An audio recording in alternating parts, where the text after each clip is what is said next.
All right, so here we are in the bedroom.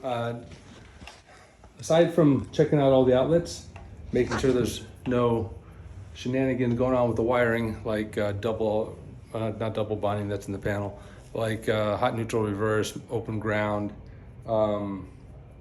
things of that nature.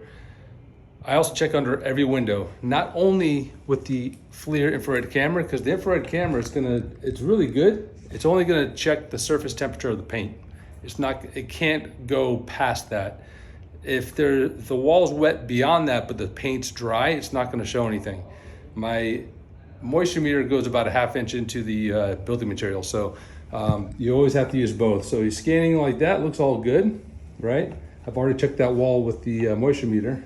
Coming over here, the bed's blocking most of the window, but the part that's accessible right there, it doesn't have any indication of anything wrong with it until you take the moisture meter to it.